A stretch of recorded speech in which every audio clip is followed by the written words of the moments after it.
સૌરાષ્ટ્રમાંથી લેવા અને કડવા પાટીદાર સમાજ અને સાથે જ ઓબીસી સમીકરણ જબરજસ્ત યથાવત રહેશે ભાવિક ઓબીસી સમીકરણ યથાવત રહેશે ત્યારે કિરીટસિંહ રાણાની રીએન્ટ્રીના પૂરેપૂરા સમાચાર છે તે અત્યારે મળી રહ્યા છે તો રીવાબા જાડેજા પણ મંત્રી બને તો નવાઈ નહીં જો રીવાબા જાડેજા મંત્રી બનશે તો કિરીટસિંહ રાણા મંત્રી નહીં બને પરંતુ હાલ જે પ્રમાણે સમાચાર છે તે પ્રમાણે જીતુ વાઘાણી મંત્રી પદે મંત્રી બનશે તે પૂરી શક્યતાઓ નહીં નક્કી છે તમે લખી રાખો કે જીતુ વાઘાણી નવા મંત્રીમંડળમાં મંત્રી બને છે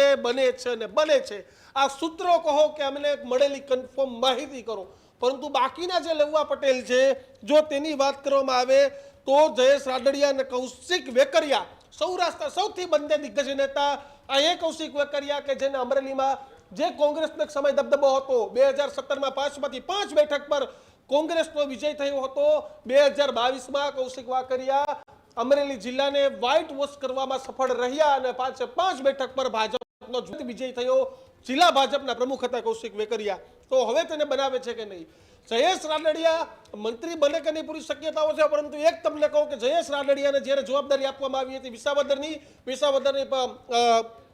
પ્રભારી બનાવવામાં આવ્યા અણવર નહીં પરંતુ ખુદ ચૂંટણી લડતા એમ વરાજાની જેમ જયેશ રાદડિયાએ વિસાવદરથી પ્રચાર કર્યો પરંતુ ભાજપની કમનસીબી જયેશ રાદડિયાની કમનસીબી કે જ્યાં પોતેનો હોલ્ડ સૌરાષ્ટ્રમાં છે તેવું દેખાડવામાં સાબિત કરવામાં ક્યાંક રાદડિયા કાચા પડ્યા પણ આ કારણ ના હોઈ શકે પરંતુ વિશ્લેષણ આ તમામ મુદ્દે થઈ રહ્યું છે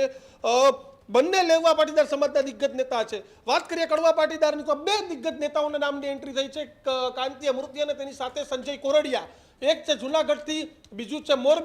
મોરબીના એ જ કાંતિ અમૃતિયા કે જ્યારે ગોપાલ ઇટાલિયા સામે કોઈ બોલતું ન હતું ત્યારે ગોપાલ ઇટાલિયાને મોરો દેવાની તૈયારી રાખી ગોપાલ ઇટાલિયા સામે ખુલ્લીને બોલ્યા અને હવે કદાચ એ પરિણામ પણ મળી શકે તો કાંતિ અમૃતિયા અથવા તો સંજય કોરડિયા જો મોરબી જિલ્લાને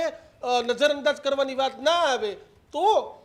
એટલે કે બંનેમાં ગોપાલ ફેક્ટર છે જુનાગઢ જિલ્લામાંથી ગોપાલ ઇટાલિયાનો વિજય થયો અને સાથે જ મોરબીના કાંતિ અમૃતિયાએ ચેલેન્જ આપી ભલે જુનાગઢના જ સંજય કોરડિયા હોય પણ જુનાગઢના સંજય કોરડિયા એક પણ શબ્દ ગોપાલની સામે અત્યાર સુધીમાં બોલતા હોય તેવું ક્યાંય ન દેખાણું પણ કાંતિ અમૃતિયા દેખાયા બંનેમાંથી ગમે એને એકને ભેટ છે તે મળી શકે છે એટલે એક બાદ એક નવા સમાચાર આયર સમયમાંથી ઉદય કાનગડનું નામ આવે તેવી પૂરેપૂરી શક્યતાઓ છે તે અત્યારે દેખાઈ રહી છે આયર સમુદાયમાંથી ઉદય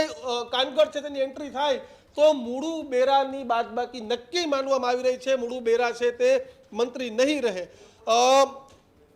કુંવરજી બાવળી અને પરસોત્તમ સોલંકી પણ ઓબીસી ફ્રન્ટના વેટરના મંત્રી છે ત્યારે પરંતુ અત્યારે જે સમાચાર છે કુંવરજી બાવળિયા ઘર ભેગા નિશ્ચિત છે